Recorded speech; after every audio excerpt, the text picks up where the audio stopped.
4 months, 9/10 hearings, £4.3 million silently siphoned from NHS wards and school desks, 127 arrests, 19 injured officers, nearly £3.9 million in damage, and one town that finally learned the difference between a government that leads and a government that simply files paperwork. These aren't numbers. They're warning lights, eerie indicators of a political structure cracking faster than the promises holding it together. A system where a few hundred meters between a secondary school and the Bell Hotel now measure the widening gulf between Westminster and the public it insists it represents. At precisely 2 p.m, the 11th of November 2025, the ruling came down. The Bell Hotel would continue housing asylum seekers, but by that hour, Epping already understood what the announcement really was. Not a judgment, a confession. By sunset, whatever patience remained in the town had dissolved, replaced by a cold, brutal clarity. The hearings, the reassurances, the carefully scripted parliamentary etiquette had been nothing more than polite theatre hiding decisions made long before the public ever entered the room. 4 months of waiting, 9 hearings, one promise broken clean in half, and on a day meant to honour sacrifice, the poppy, a symbol of remembrance, became a quiet reminder of how quickly a government can forget what honour is supposed to mean. You cannot govern people who no longer believe you deserve the authority. Westminster may have forgotten that. Epping had not. Inside Parliament, the issue was raised with the kind of careful urgency used only by those who already know their question won't change a thing. Home Secretary, please, an MP began. We have a tinderbox situation in Epping. The Bell Hotel has seen alleged sexual and physical assaults, and we now face major protests twice a week. And last week, shockingly, the government appealed the injunction, choosing the rights of illegal migrants over the rights and safety of the people of Epping. The words cut through the chamber, precise, restrained, totally unembellished. The Home Secretary didn't reply. She glanced down, turned a page of her notes. That tiny gesture weighed more than any speech she could have delivered. It said everything. The government had already chosen what mattered, and it wasn't Epping. Minutes later, Treasury logs confirmed it. £4.3 million quietly redirected from local NHS and education budgets to keep temporary accommodation afloat. In a country already straining under collapsing public services, the act was symbolic as much as financial. Westminster wasn't listening. That was the only answer Epping received, and the last one it intended to tolerate. Sirens rolled across the town like a grim overture. Inside Parliament, ministers flipped another page, but no page turn could undo what was already unfolding. By midday, Epping was no longer steady. The high street, normally a ribbon of school runs, errands, familiar faces, began moving with the steady, united momentum of a community that had reached its limit. No chants yet, no banners, just hundreds of eyes fixed on the Bell Hotel with a quiet calculation politics rarely captures. Police lines formed across the car park. Helmets dipped, shields lifted. Officers stood firm, not out of dominance, but because they understood the conversation now unfolding had left the realm of speeches and entered the realm of consequences. A woman's voice broke through the air, "Save our kids." In that instant, hundreds echoed it, not because they had practiced, but because she'd finally said what Westminster refused to. 1:17 p.m, the first window shattered. Not from mindless rage, but from pressure built over months without explanations. Then a bottle, then a flare, barriers crumpled like they'd been held together by hope instead of bolts. Officers closed ranks. The crowd surged back. Traffic froze. Flags crashed against shields. Shouts ricocheted along Epping High Road. A few thousand swelled into tens of thousands. And in a moment that won't make it into any official report, the street stopped belonging to the government.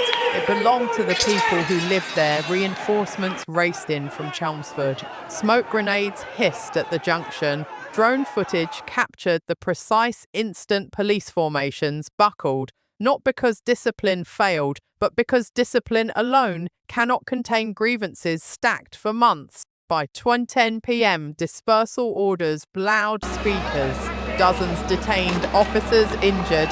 The Home Office labelled it public tension under review, a phrase crafted to imply control where none existed. But anyone in Epping knew this wasn't a protest, and not yet a riot. It was the exact moment trust snapped. By nightfall, more than 100,000 people stood across Essex, an ocean of quiet resolve no minister could wave away. The government urged calm, but calm cannot be commanded by those who engineered the conditions for its collapse. Every statement sounded like static, every promise like a warning. By morning, Epping heard no chants, only sirens and the wind dragging debris across empty roads.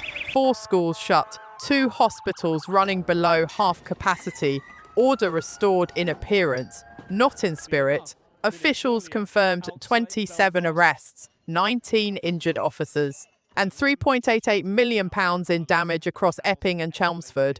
Westminster kept talking about unity, even as budgets for nurses and teachers were diverted to maintain fences around a hotel the community never agreed to host.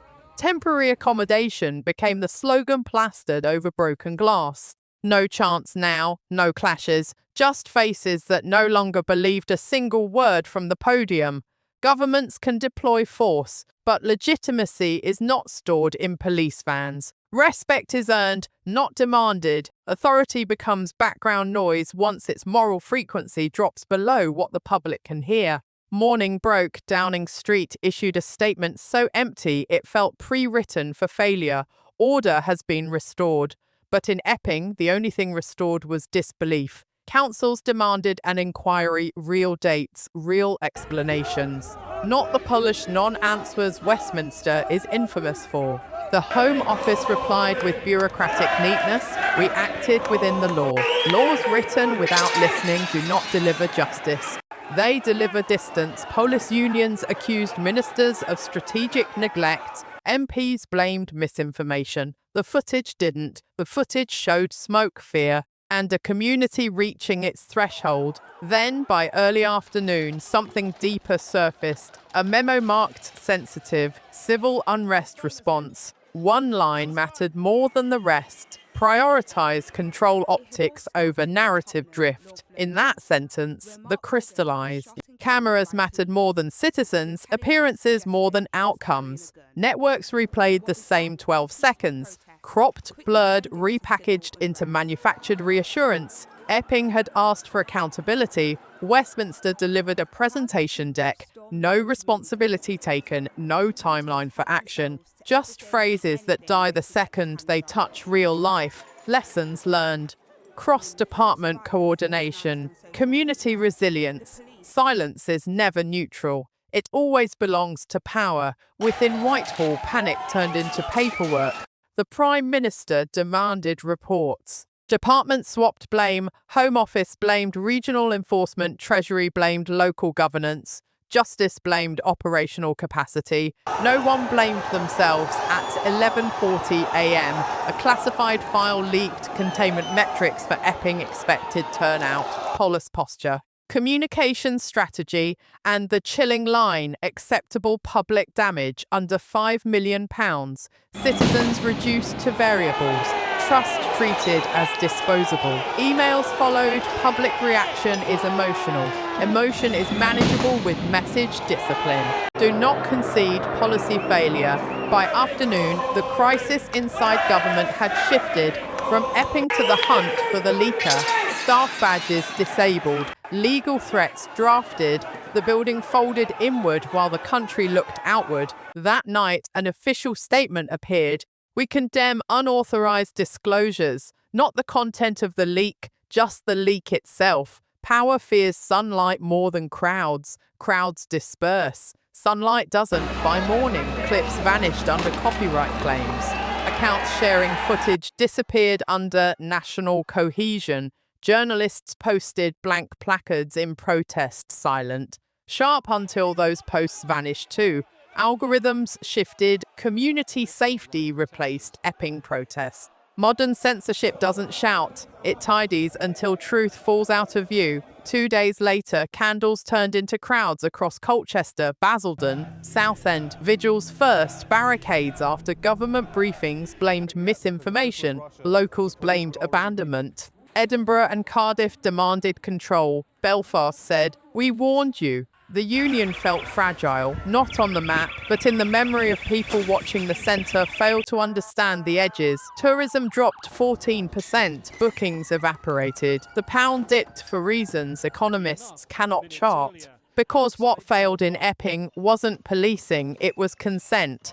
On Epping High Street, a Café Suis window displayed a handwritten sign, "No sides, no slogans, just decency." Signatures followed, locals, migrants, even off-duty officers. A queue formed, not for a protest, but for a pen. "We want safety without being divided first." A retired bus driver said shops copied the message. Churches pinned it to their doors. Children chalked it outside school gates. By evening, the county carried a single, quiet verdict: "We clean what politics dirties." Power issues orders, people set standards, one compels, the other convinces, only one endures. Weeks passed, headlines moved on, but the question didn't. What kind of state demands loyalty after abandoning duty? Britain isn't choosing between parties, it's choosing between memory and denial. Epping was never the story, it was the reminder. This is Empire Alert News. If you believe truth deserves a place in public life, hit like, subscribe, and turn on notifications, because silence may be comfortable, but it has never been honest.